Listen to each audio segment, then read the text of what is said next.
Good Thursday morning. I'm Joe Fryer. And I'm Lindsay Reiser in for Savannah Sellers. Right now on Morning News Now, wintry mess. This morning, tens of millions of Americans waking up to weather alerts for a cross-country storm, bringing rain, snow, even the threat of tornadoes. A look at the conditions and what to expect where you are. Pushed to the limit this morning, a spending standoff on Capitol Hill. The U.S. projected to reach its debt limit today as Democrats and Republicans struggle to reach a deal. If we were to default on the debt, the inflation rate, which they're trying to combat, would be greater than it's ever been. Let's start paying this debt off and make sure the future generation has as many opportunities as we do. We'll have the latest on talks to raise the ceiling and what it could mean for the economy. Unifying Ukraine nearly 1 year after Russia's invasion, millions of displaced Ukrainians, many of them children, are still struggling to cope with the impacts of war.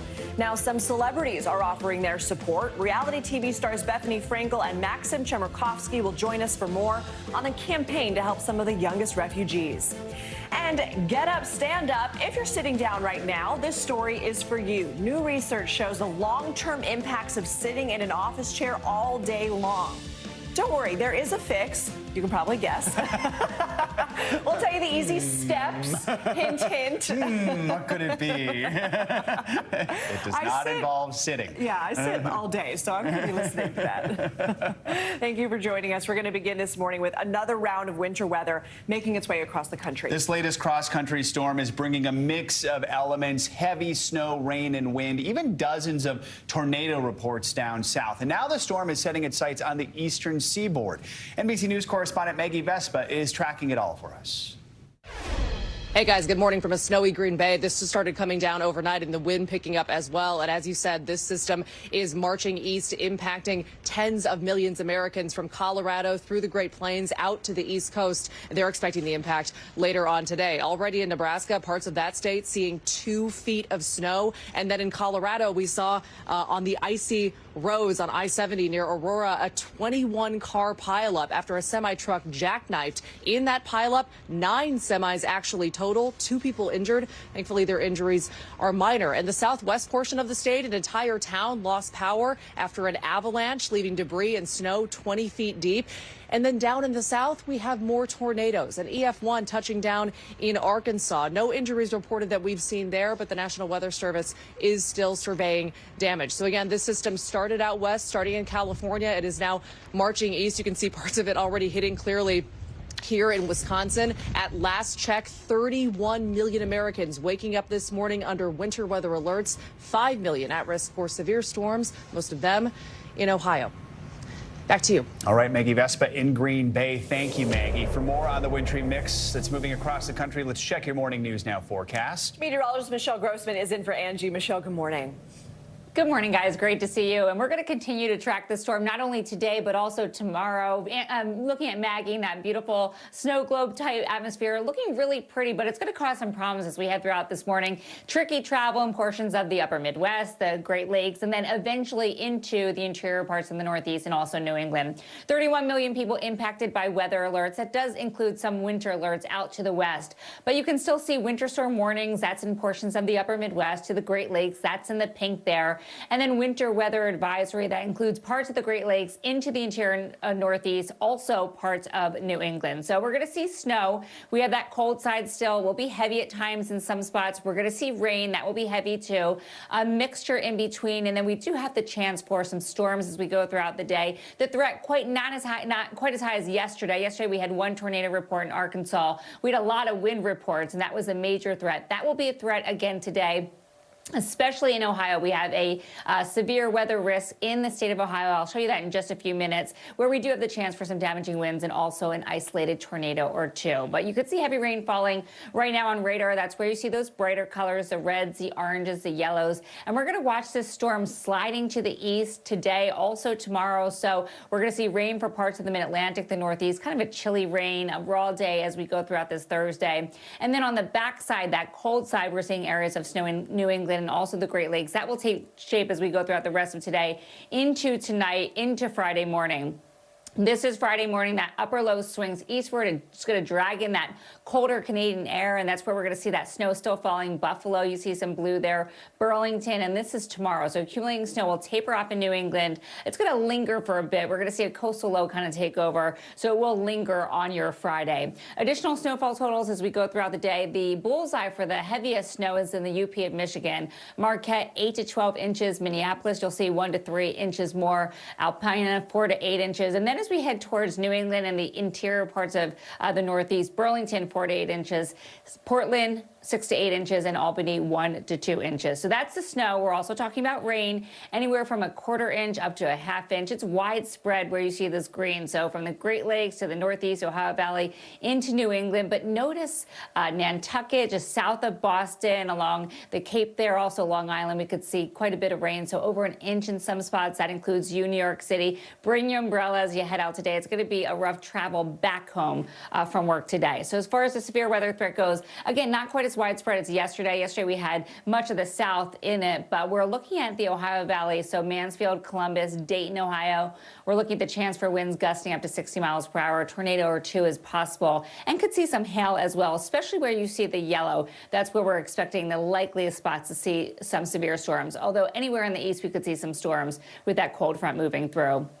Ahead of this front, we're looking really warm. Temperatures into the 70s, near 80 degrees in Savannah, 71 in Atlanta. That's 18 degrees above normal for this time of year. That warm air stretches up to Cleveland, 57, 23 degrees above average for this time of year. DC, you're warm too, 48 degrees. That's 5 degrees above normal, and 71 in Raleigh. It'll stay in place tomorrow. We're looking at temperatures still really warm. One more day before we kind of cool things back off.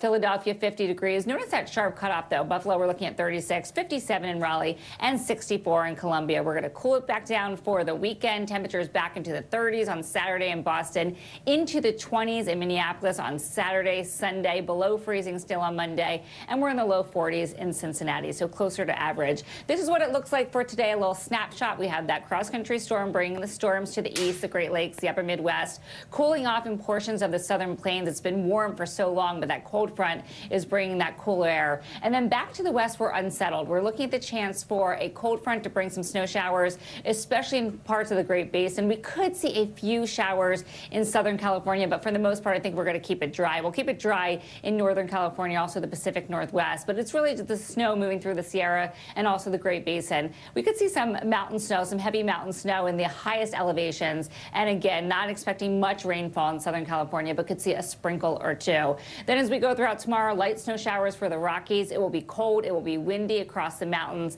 and that's going to be mainly across the Four Corners. Snowfall totals, not a whole lot compared to what we've had the past couple of weeks, but you could see some pinks and purples there, and that's indicating where we're going to see the highest mountain snow. And then as we go throughout tomorrow, we're going to keep that rain in the forecast for portions of the Northeast and also the snow. We'll talk more about that next hour. Back to you guys. Michelle, you'd be proud. I did remember my umbrella today, which is very rare, and is why I own 15 or 20 umbrellas. Same. Can I borrow an umbrella? I only have one, so no. You can hold one, the same handle. You'll have to buy one. Thanks, Michelle. Sure. Prosecutors in New Mexico are unveiling shocking new details surrounding the shooting attacks on the homes of Democratic lawmakers. They were allegedly orchestrated by a losing Republican candidate for state office. That candidate, Solomon Pena, is charged with 15 counts, including shooting at an occupied dwelling. NBC News correspondent Vaughn Hilliard has more on that story from Albuquerque. Wednesday marked the initial court appearance for the man who New Mexico prosecutors say was the mastermind of a conspiracy to shoot up multiple Democratic lawmakers' homes.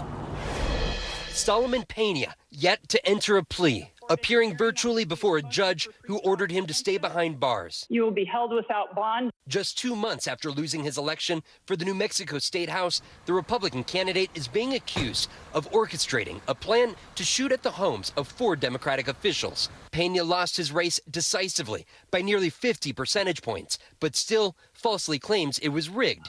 This ring video shows him approaching what he appears to have believed was the home of Debbie O'Malley, one of the county commissioners responsible for certifying local elections. Hi, my name's Solomon Pena. Can I speak with Debbie O'Malley? O'Malley says she used to live in that home. According to her, he then drove to her new residence with what he claimed was evidence showing he hadn't actually lost. There are several here. As a matter of fact, one came very close to the porch. 1 month later, O'Malley says her home was shot in the middle of the night. It saddens me that this is happening in our country. This narrative of, we're cheated, everything was rigged, there's fraud. Come on. I grew up with a value set that if you lost, you accepted that with grace. Arrest documents detail text messages between several alleged paid shooters and Pena sent after the election, exchanging the lawmakers' addresses. Authorities say an unnamed informant told them Pena joined for the fourth incident. Frustrated, Pena, quote, wanted them to aim lower and shoot around 8 p.m. because occupants would more likely not be laying down, which would increase the chance of obtaining the desired effect of the shootings. This is not Pena's first arrest. NBC News has learned Pena served nearly 7 years in state prison in connection with a series of smash-and-grab burglaries. Last fall, about 2 months before the election, a judge ruled he was able to run for office despite his status as a convicted felon. NBC News spoke with several neighbors of Solomon Pena who say that he would often squabble with others' neighbors whose political opinions did not align with his, and that he became particularly riled up during this last election season. His homeowners association said that it even forced him to remove an anti-Biden flag that included a profanity. His next hearing is scheduled for February 1st. Vaughn, thank you. The Treasury Secretary says today the U.S. will reach its debt limit. The Biden administration and House Republicans have been at a stalemate over spending. It's a standoff that could have major implications for the economy. House Speaker Kevin McCarthy is backing a push by far-right Republican members to demand spending cuts as part of any debt ceiling deal. The White House is demanding that Congress raise the debt limit, a standard practice across administrations, without conditions. For on all this, we're joined by NBC News congressional correspondent Julie Sirkin and Investopedia editor-in-chief Caleb Silver. So, Julie, we'll start with you here. What's the latest on negotiations?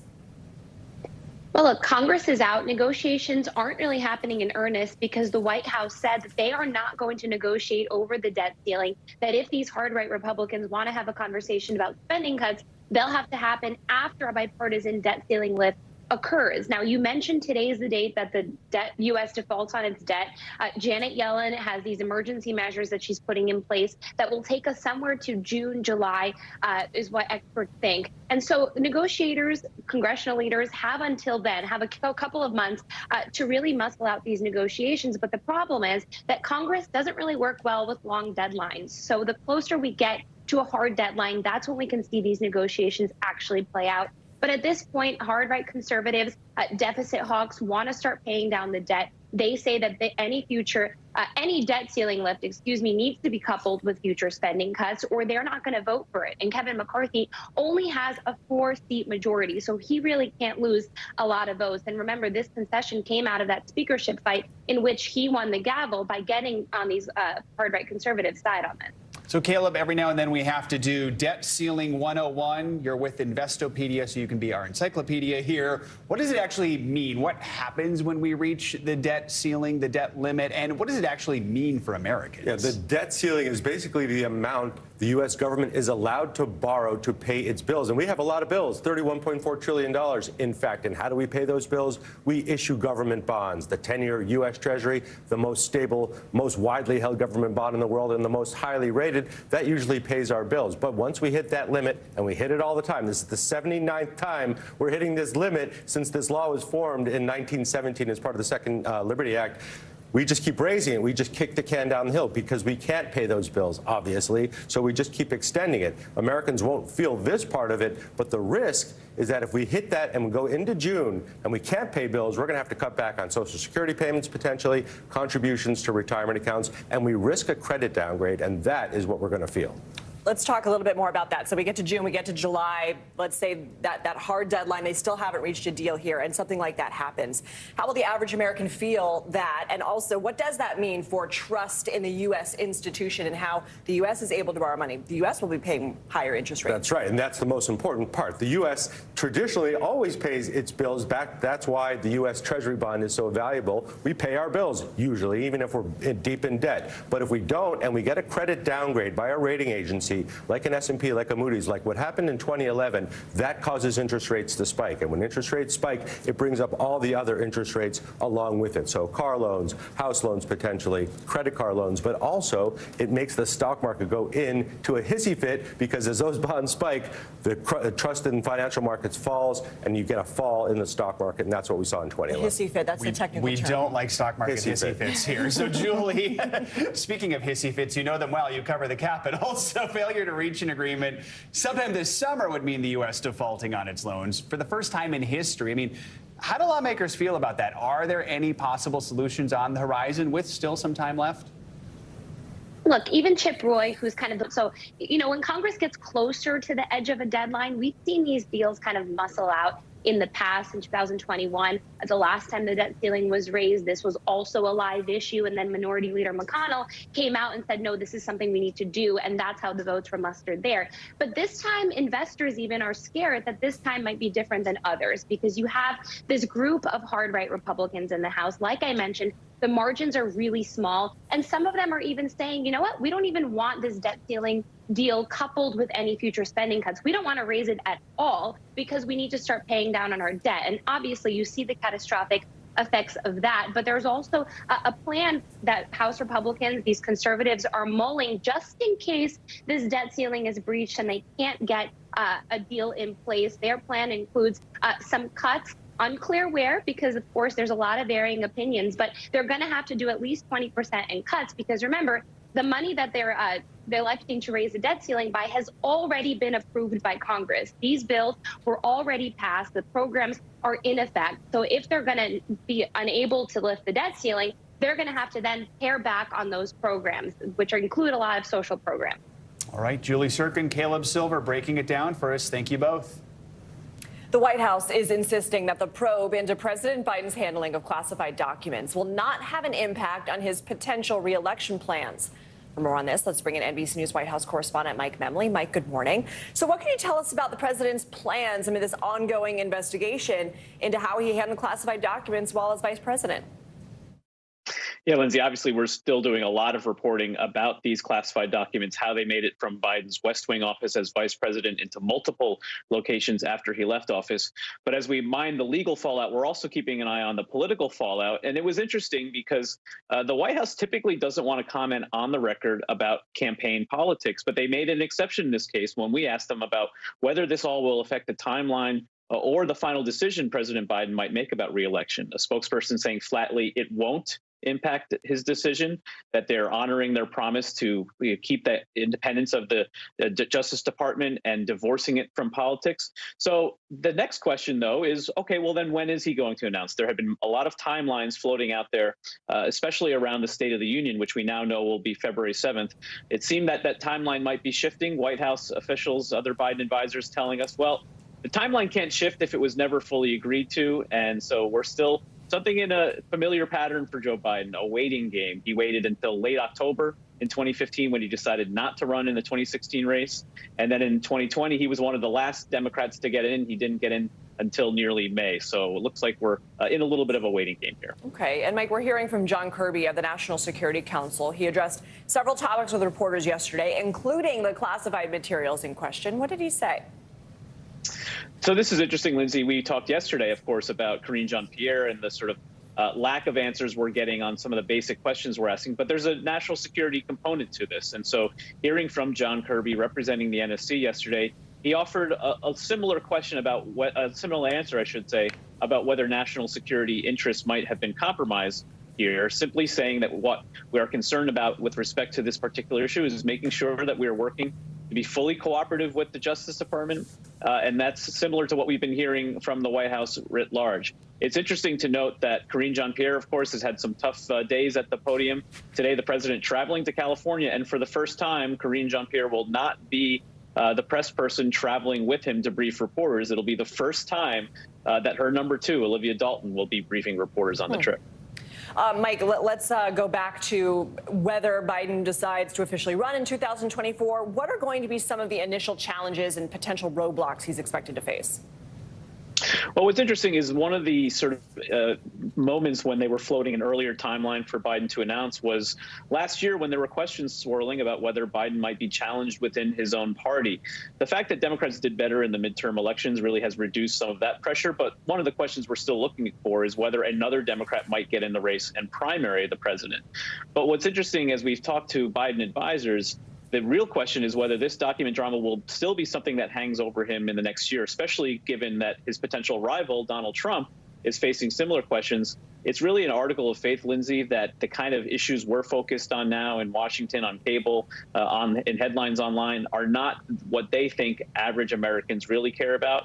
They're interested in trying to get back to a focus on issues like abortion rights, like some of what the House Republicans are trying to do in Congress. They think that's ultimately what voters will decide on. But that's going to be a big gamble if that's not the case. All right, Mike, thanks so much. We are learning grim new details this morning surrounding Brian Walsh, the Massachusetts man who has now been charged with killing his wife, Anna Walsh.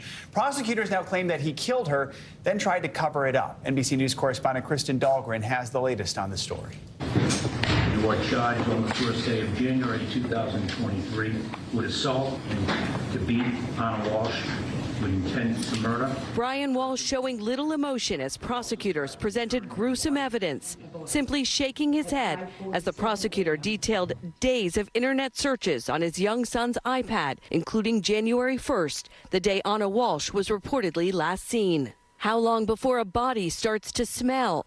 10 ways to dispose of a body. Can you throw away body parts? And is it better to throw crime scene clothes away or wash them? Among more than a dozen searches. There were also more Google searches on January 2nd. At 12:45 p.m., Pat saw best tool to dismember. At 1:10 p.m., can you be charged with murder without a body? Anna's body has not been recovered. Prosecutors say they also have physical evidence of a crime.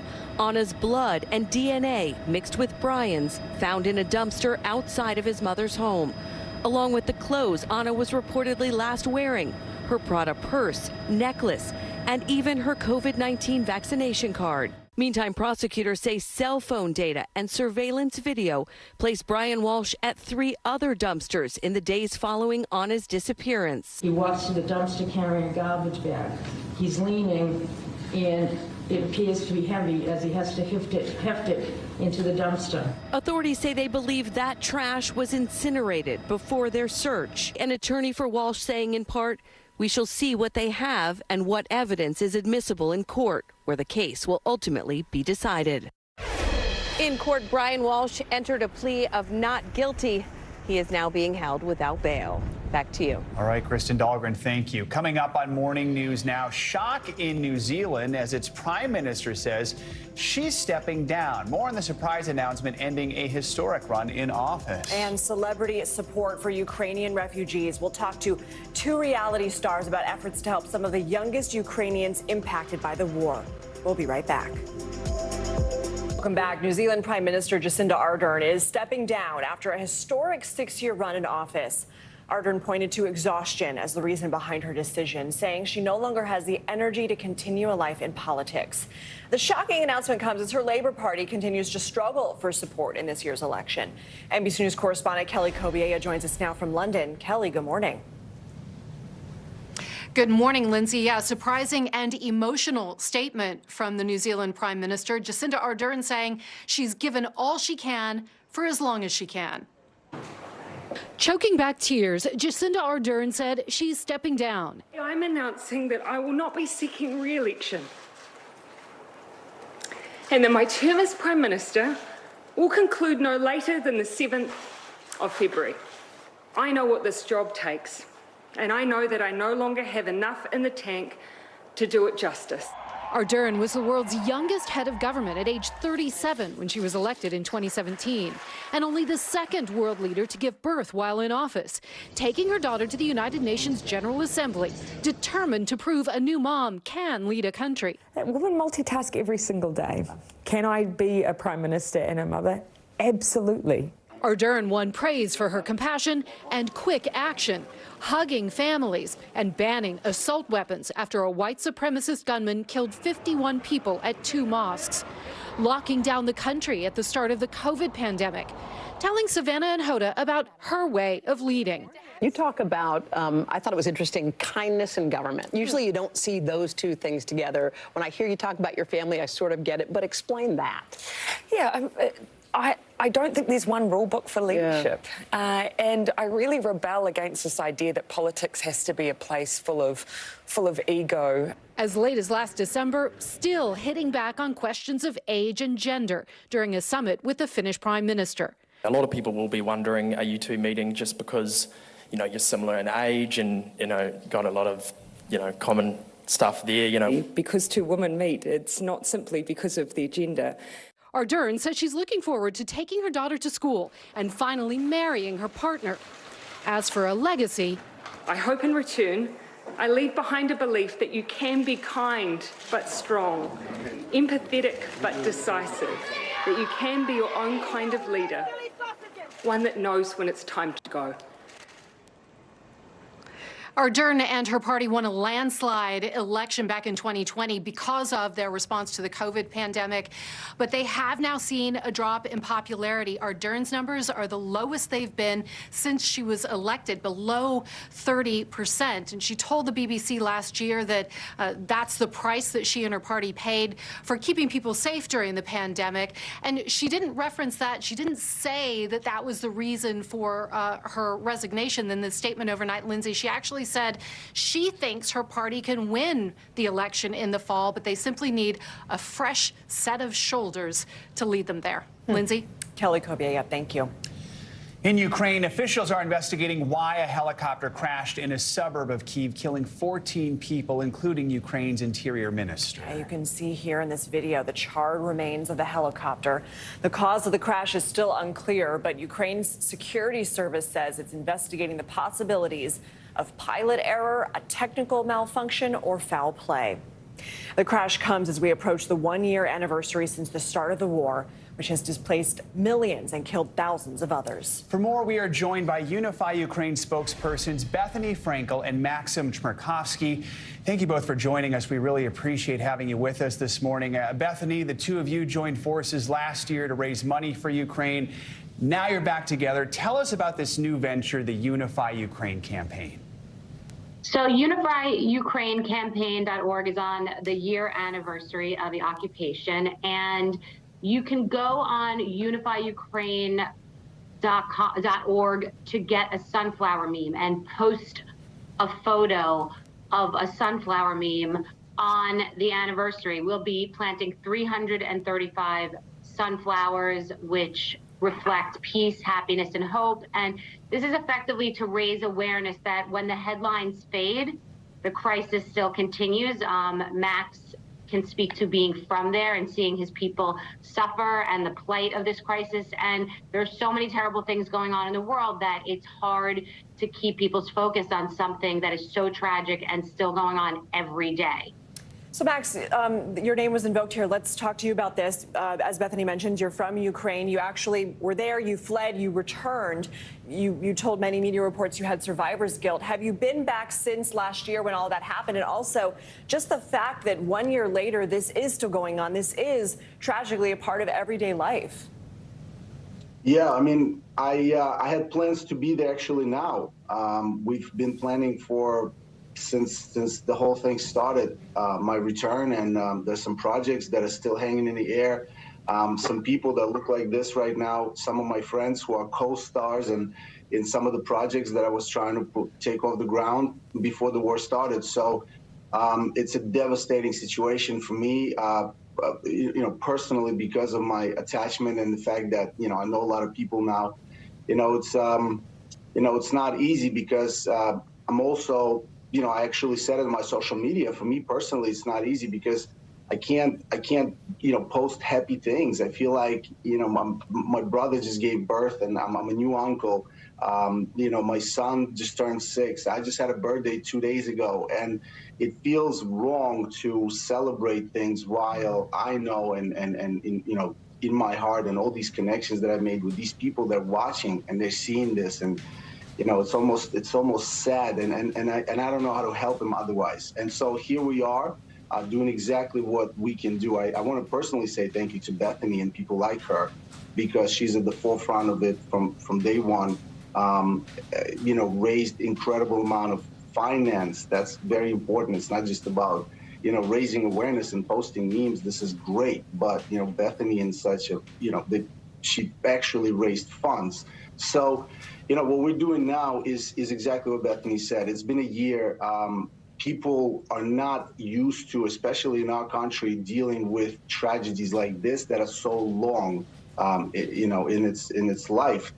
We used to hearing about a hurricane, unite, send all the help that we need, and then that hurricane is gone and we're rebuilding. Right. We can't even rebuild. So right now, that's the problem with the situation. I mean, Bethany, and the call to action is the meaning that it's 1 year since the crisis began. The 335 sunflowers reflect that time, and people can get involved by on January 22nd, posting a meme of a sunflower. So the message is spread, because there's strength in connectivity and the message, and that is really the call to action. So people who can't donate, they can go and post a meme, and that message will be powerful, just like headlines coming up again, so people realize that the crisis in Ukraine exists. It's real. People are suffering. People are dying, and it's as real as the day it started. It's just that it's not at the front of news. So we thank you also for talking about it, because that's how it goes. It's the cycle of media, and things fade away, but the crisis exists. Max, what has touched you most or had the biggest impact on you in the past year? Bethany Frankel, I can't say it. She hates that I'm saying this because she's right here, but it's her. When this thing started, she was the first day one contact that I've had, and it's interesting because our life rejoined us back together. So yeah, it was her. It was Ukrainians over the last year. The resilience that they've shown, it's crazy. I know these are very beat up words that have been used before. It's my first experience dealing with this, stuff. I danced my whole life. I was on stage. I was entertaining people. I've never been part of this kind of process. And so for me, it's a, come to age kind of moment. But, Ukrainians are what inspires me nowadays. And I just want to make it very clear that we're not here to say that Americans especially are not doing enough. We're here to say thank you, first and foremost, to everyone who does. And as a matter of fact, if not for U.S. and we know who sends the most help. Let's just call it that.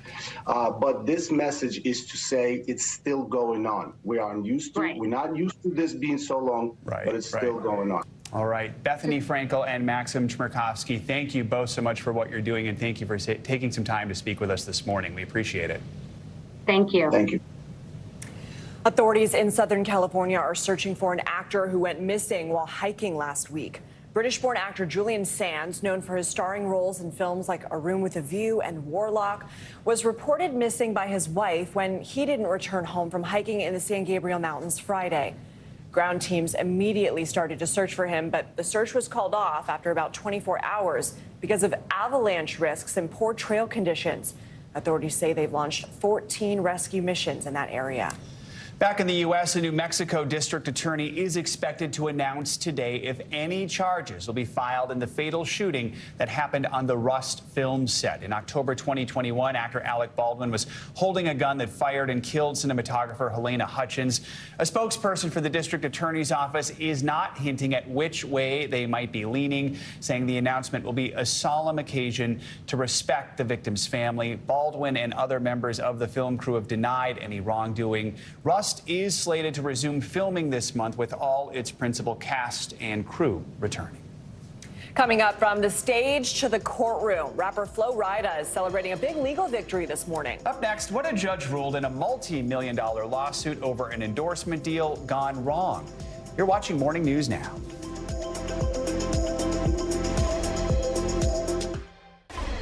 Welcome back. Rapper Flo Rida was handed down a major victory in court yesterday. He was awarded more than $82 million in a legal battle against the makers of Celsius energy drink over an endorsement deal gone wrong. The rapper, known for songs including Right Round and Whistle, spoke after the verdict was announced. He says he has gained a, quote, new respect for the judicial system.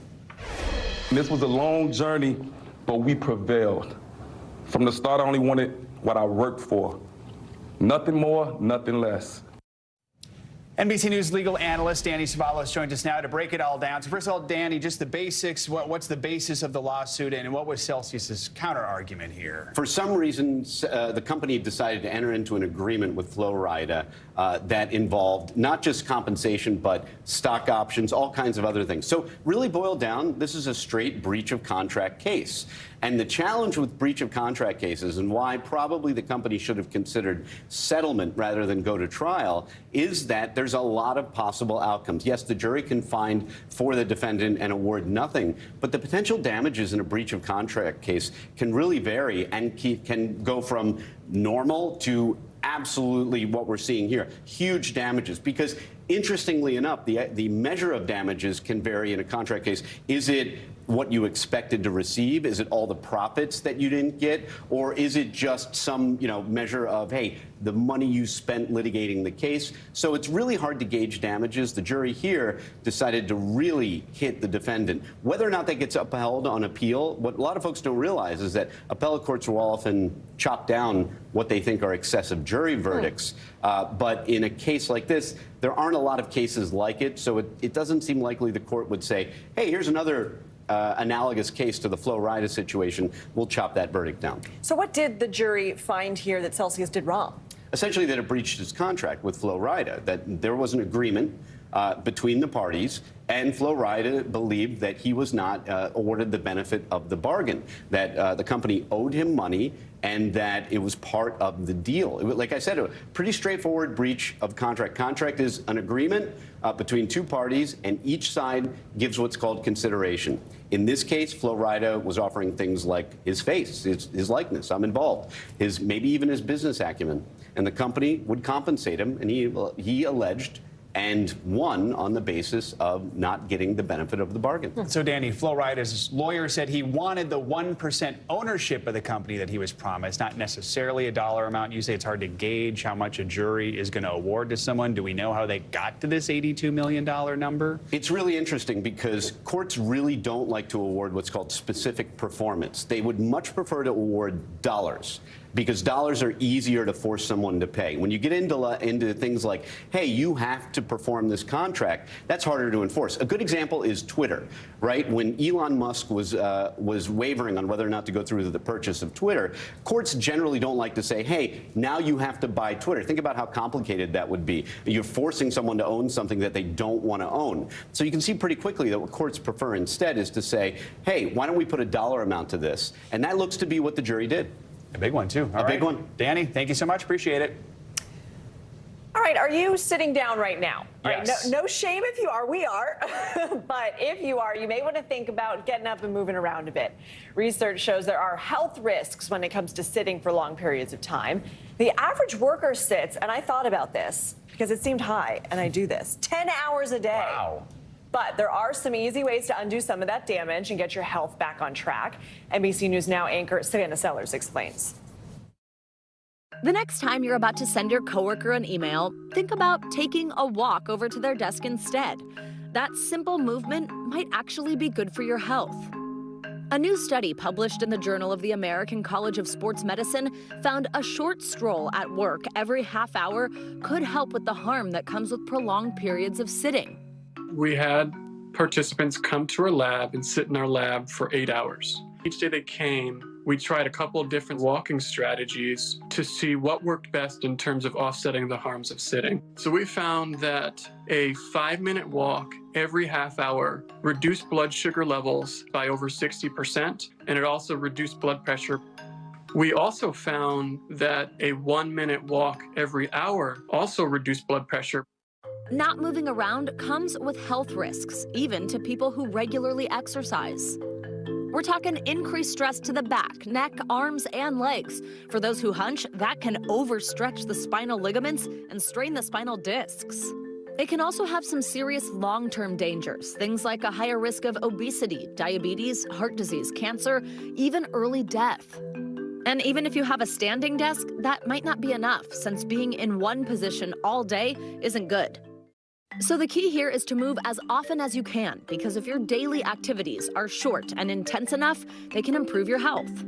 Take this second study published in Nature Medicine that found even small snippets of exercise, like dashing up the stairs or weaving between commuters, adds up. Those who engaged in 1 or 2-minute bursts of exercise 3 times a day saw a nearly 50% reduction in cardiovascular mortality risk. Researchers also saw around a 40% reduction in the risk of dying from cancer and all causes of mortality. So next time you're sitting for a while, remember, the human body is built to move. So get going. Thanks to Savannah for that report. All right. We're going to make a goal today. Yeah. Maybe walk around after the show. Are you?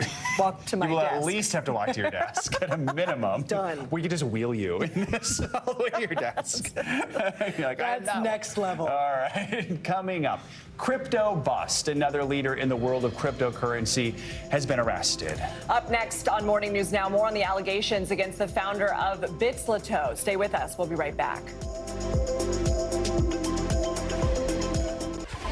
We are back with more on a major bust in the world of cryptocurrency. Authorities in Miami have arrested the founder of crypto exchange Bitslato. He is a Russian national named Anatoly Legadimov. He's accused of laundering more than $700 million in illicit funds. More, we're joined by NBC News Justice and Intelligence correspondent Ken Delanian. Ken, thanks for joining us on this one. So first of all, what do we know about this crypto exchange and what exactly are they accused of doing?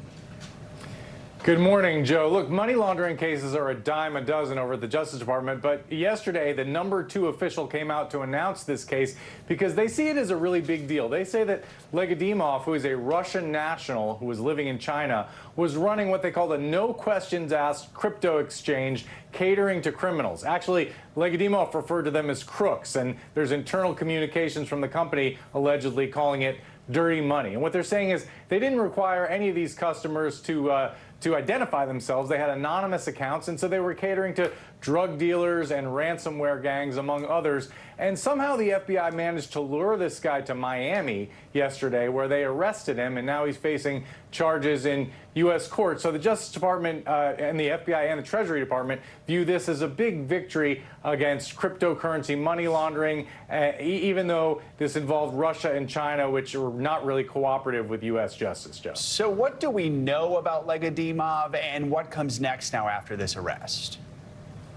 Well, look, we know very little about him other than that he had extensive business dealings around the world in crypto, which is, as you know, largely unregulated internationally, but governments are trying to get a handle on how to prevent it from being used in crime. It actually is quite traceable, though. That's what's interesting about this. People think it's anonymous. It's not. Every transaction is on a ledger that lasts forever. And so the FBI and other agencies were able to trace a lot of these funds and establish that they were used for wrongdoing. And now Legadimov is facing a trial in the U.S. and years in prison, Joe. You just sort of alluded to this pressure on Washington to try and regulate cryptocurrency. I mean, this arrest here, does it mean anything for the larger world of crypto right now?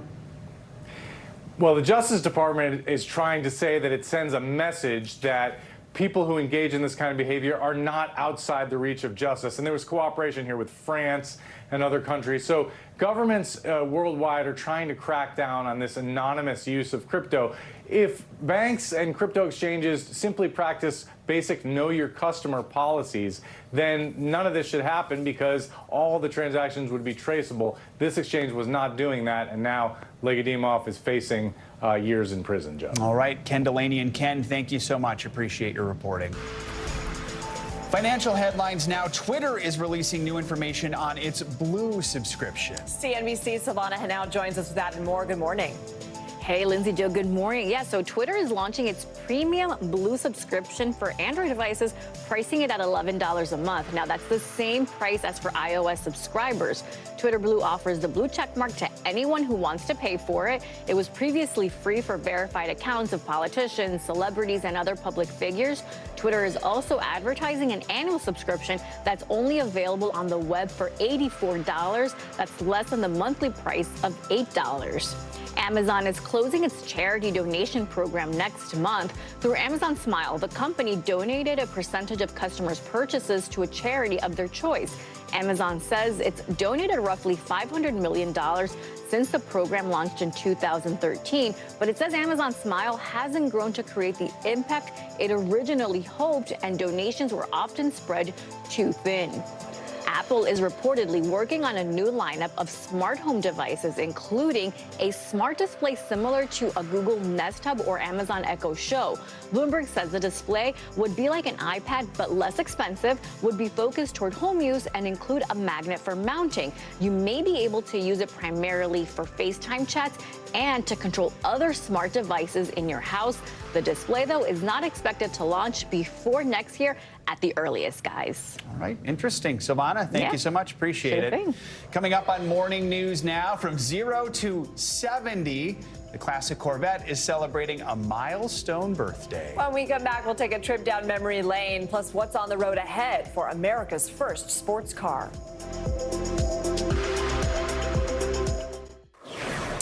Welcome back. An eclectic and amazing collection of artists is joining the Songwriters Hall of Fame. This year's inductees, Snoop Dogg, Sade, and Gloria Estefan. The Hall of Fame has been honoring artists since 1969 for creating those popular tunes and catchy lyrics we like to belt in the car, maybe in the shower. Now, here's what's interesting. Writers can only be considered 20 years after their first commercial song drops. The new inductees will join iconic hitmakers like Elton John and Missy Elliott. The ceremony is going to take place on June 15th here in New York City. Speaking of songwriters, another member of this Hall of Fame inducted long ago is, of course, my personal favorite, Dolly Parton. And today is Dolly's birthday. So, Dolly, happy birthday. I will celebrate by listening to your music all day long. You had to squeeze that in, Joe. Of course, I love always, that. Always. There are some classic American brands that evoke a certain level of nostalgia. Corvette owners will tell you that's exactly what makes their car so special. But what will it look and sound like in the electric age?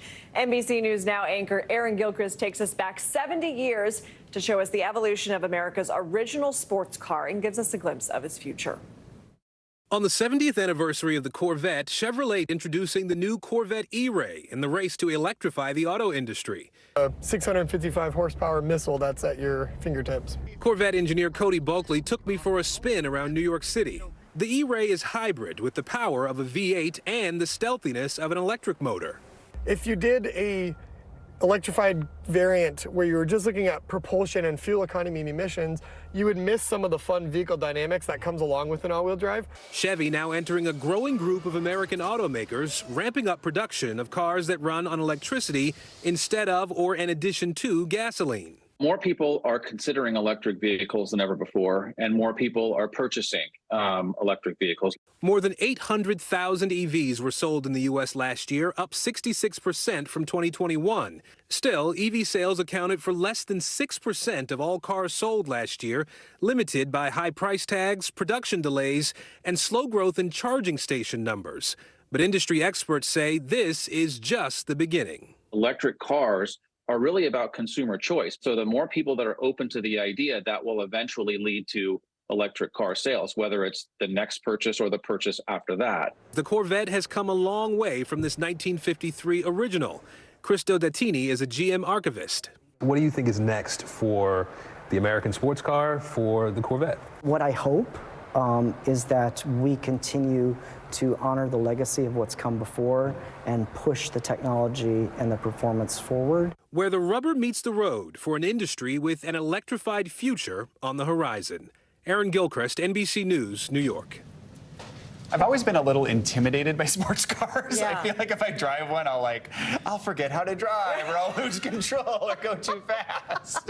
They need to get over that. What's crazy is, can you imagine, like with electric cars, they're so quiet. I know. Can you imagine a Corvette? You can barely hear it. I know. See it go down. I can't. It seems a little strange. the But are you a future. have you driven a Corvette before? I like used cars. I do not trust myself. Give me a Buick. Give me some. Do not trust myself, particularly in the city. I think I'm the same way. All right, so we're super exciting is what Yeah. we just established here. All right, that does it for this hour of Morning News Now. The news continues right now. Thanks for watching our YouTube channel. Follow today's top stories and breaking news by downloading the NBC News app.